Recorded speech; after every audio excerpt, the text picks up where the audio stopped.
And so we wanted to make sure that the city was a full partner in all of the events commemorating this occasion, this movement, this thing that changed not only the city, but the state and the nation and beyond.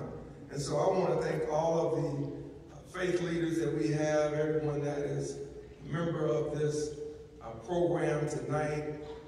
We have it seems like all the denominations represented. We've got rabbis, we've got Baptists, we've got Church of God in Christ, we've got everybody, it seems like just under the sun. So it's good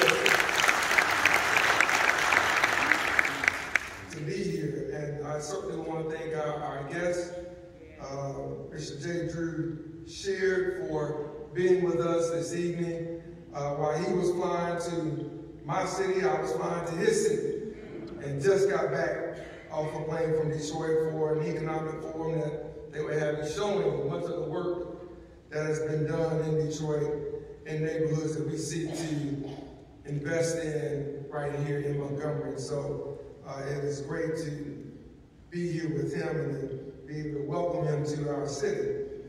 And I just want to say to all of you, thank you for being active participants here this evening, as well as all of the events from December the 1st through this week. Again, it is not enough for us just to have the birthplace of the Civil Rights Movement as part of our city seal when we don't live up to the things that the movement was about. And I think that it's important for us to keep that in mind as we come to and lead events such as this in Montgomery, because whether it was in Atlanta or whether it was in Detroit, when I mentioned Montgomery, people respect and they appreciate what took place here.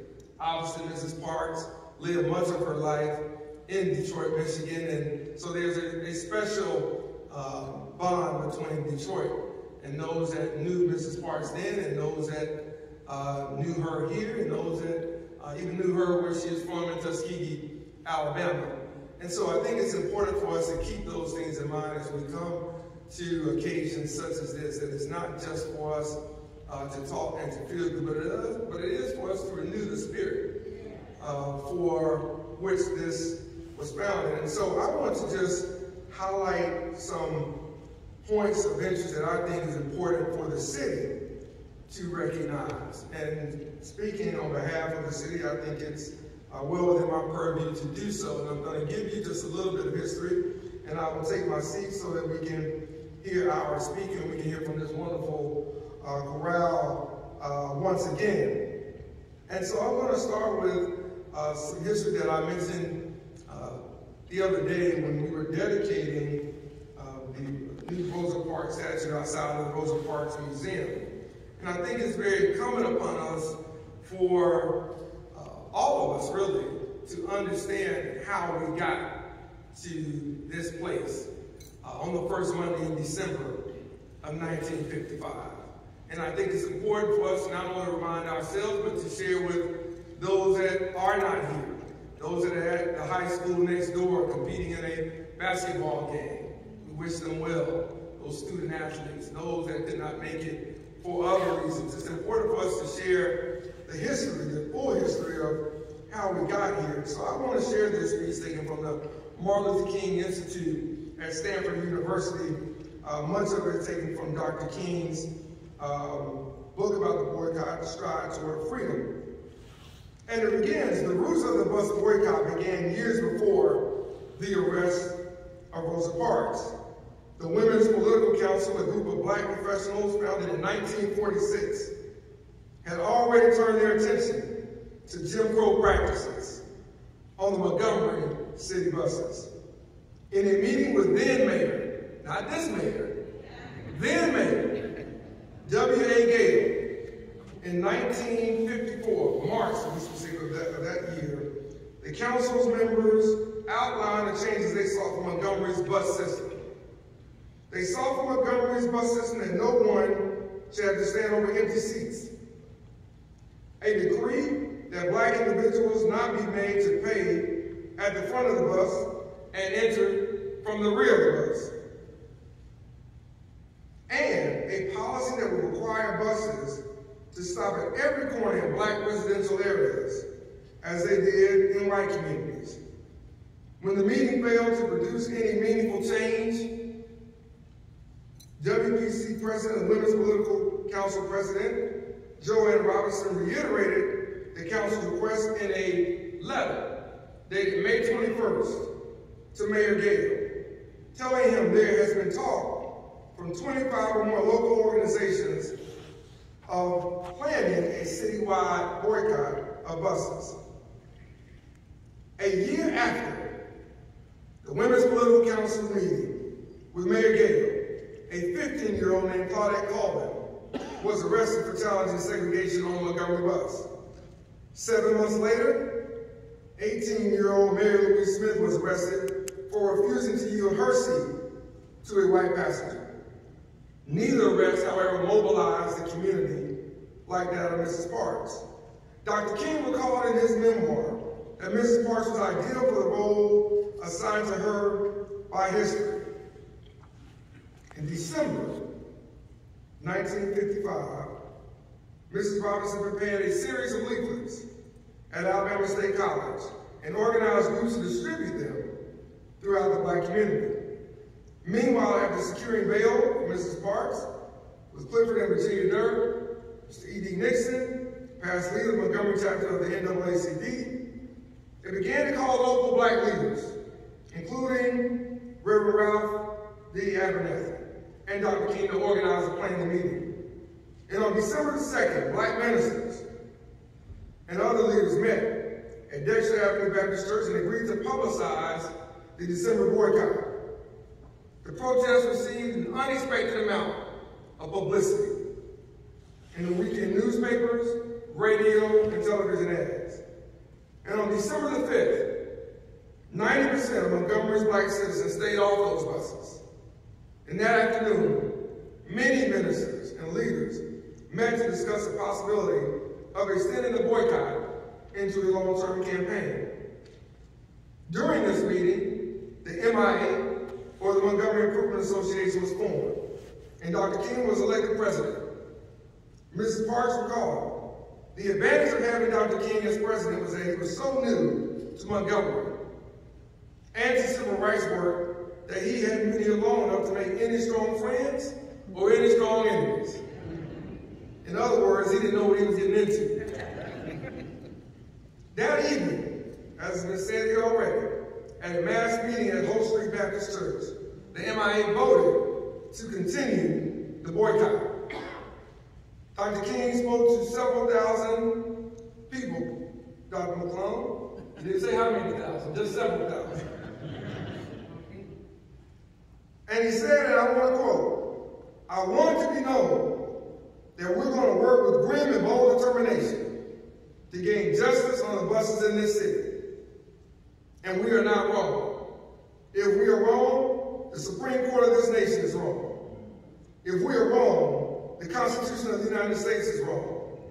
If we are wrong, God Almighty is wrong."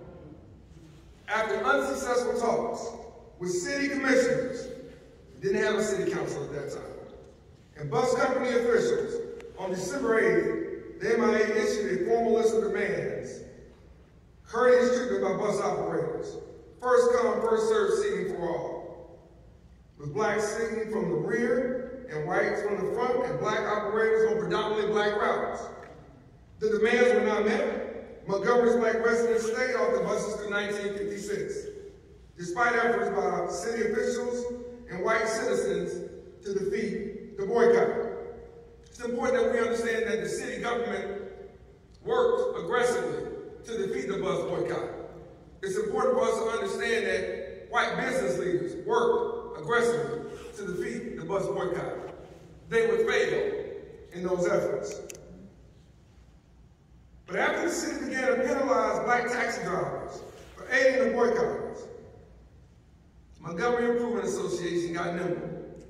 They got strategic, as they had been from day one. They got adept. They organized a carpool. Following the advice of T.J. Jemison, who had organized a carpool during the 1953 bus boycott, In Baton Rouge, the Montgomery Improvement Association developed an intricate carpool system of about 300 cars. Robert Hughes and others from the Alabama Council for Human Relations organized meetings between the MIA and city officials again, but no agreements were reached. City officials did not stop there. The city of Montgomery obtained injunctions against the boycott in February 1956 and indicted over 80 boycott leaders under a 1921 law prohibiting conspiracies that interfered with lawful business. A 1921 law prohibiting conspiracies that interfered with lawful business. Some might want to tell the people who charged the cap on January 6th about that 1921 law. Dr. King was tried and convicted on the charge in order to pay $500. $500 now is a lot of money. $500 then, and serve over 386 days in jail in the case of the state of Alabama versus Martin Luther King Jr. But despite this tactic, the boycott still continued. And although most of the publicity surrounded the pastors, most of the publicity surrounded the leaders, we must recognize that it was women who played crucial roles in the success.